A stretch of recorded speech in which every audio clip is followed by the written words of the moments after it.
So, without further ado, I give you State Senator Chris McDaniel.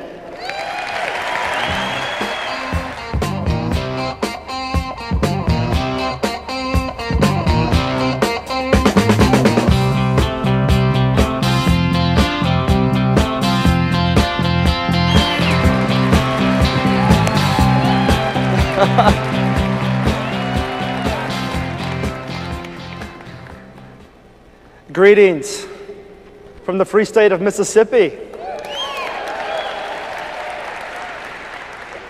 Look at you. Hope. It springs eternal here in this room, doesn't it? And not a moment too soon, we're fighting. And so it begins. Again. One last great stand for liberty. One last great stand for our Constitution. We dare not disappoint. There's too much at stake. Our country's too great to lose. And I will not tell my children one day about a once great republic that we were unable to save.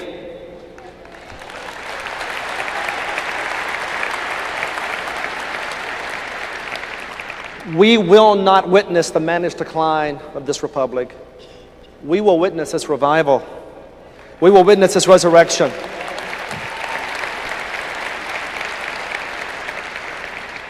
We stand here today in defense of that early and original American Revolution. What they brought us, what they brought you, was something unprecedented in all of American history, or for that matter, all of world history. They simply did not change the leading cast of characters, replacing one king with another, for example, or replacing that king with an oligarchy. They changed your role in your government. They worked for you, not the other way around.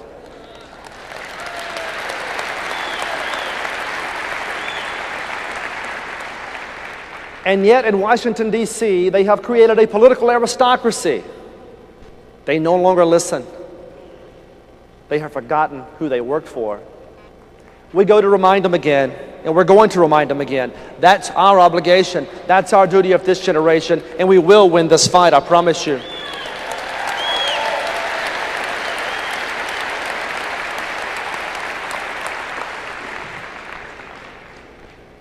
They say the race I'm in right now is a test of the old guard. I'm not sure what that means. I know my opponent's been there 42 years. Been there as long as I've been alive. Richard Nixon was president when he arrived. But I prefer to look at it from another angle. You see, the Republican Party that I joined is a party of freedom, and a party of liberty, and a party of limited government, and a party of constitutionalism. We stand to regain that party and to restore its consciousness again.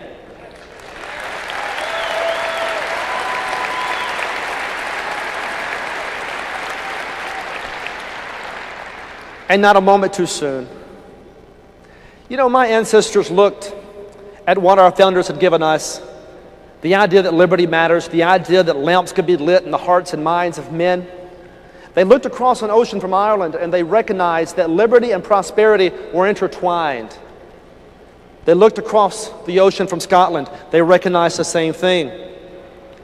The question for this generation is, are we allowing those lamps of liberty to be extinguished? Because if we are neglecting that first American Revolution, the one we stand to defend. What say you? You say we fight? Yeah.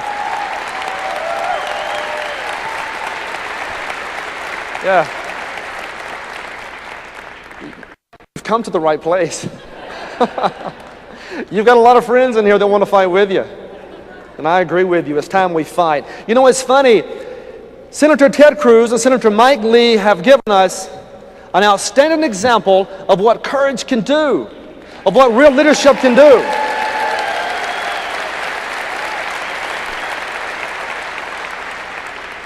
You know, they stood there doing their best to defund Obamacare. That was a fight they should have fought. It was a fight they should have won.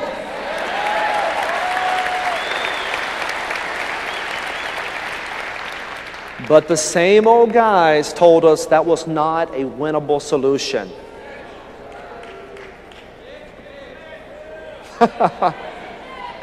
It's the same thing. It's the same thing everywhere we go, isn't it? The Republicans have to learn to compromise. We have to learn to reach across the aisle. I don't remember the Democrats reaching across the aisle when they basically took Obamacare and rammed it down our throats.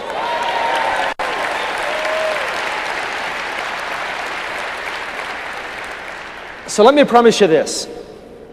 Next time Senator Cruz and Senator Lee and others stand on that floor to fight to balance your budget, next time they stand on that floor to fight to defund Obamacare, a son of Mississippi will stand with them.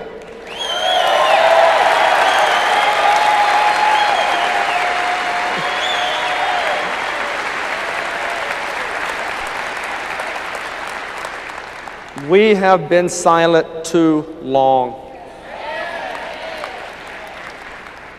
Oh, they'll marginalize us, and they'll ridicule us, and we'll stand strong nevertheless. You. There are so many questions people have of candidates nowadays, but really the questions are yours to answer, not mine. This is your movement, not mine. One election can't save this country. Winning back the presidency can't save this country. If you engage your Congress, if you engage your government, if you engage the people of this land, we'll take back this republic and save it. But you have to stand.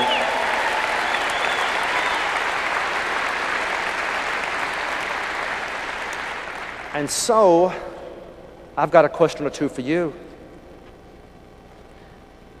Will you be men and women of courage?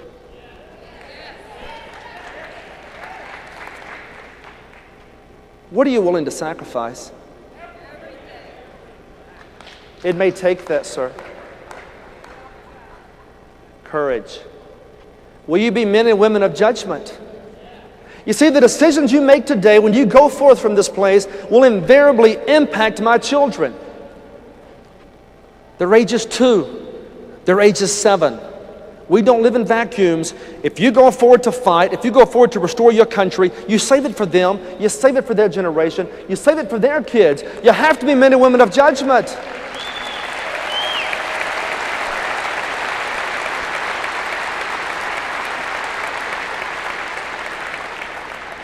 Will you be men and women of integrity? I like that. This doesn't mean we're always to agree on every single issue, but there are some issues that we can coalesce around. I've got 17.3 trillion reasons to never compromise on the debt again.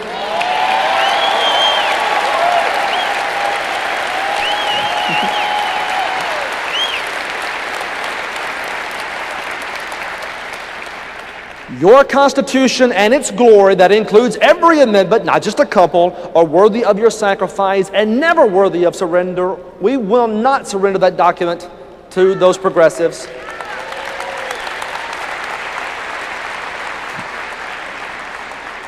And we are not going to stand with an eye toward trying to place a Band-Aid on Obamacare. We're not, we're not going to fix it. We're going to kill it.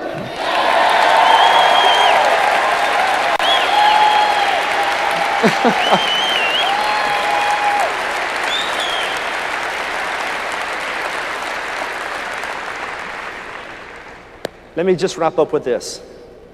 History is going to record this one great battle of ideas. This is the fight for my generation. It's the fight of your generation. And we shall go on to the end. We'll fight them in academia. We'll fight them in the universities. We'll fight them in the marble halls of Congress. We'll fight them in the state capitals. We'll fight them in the hills if we have to. But we are not going to surrender our country.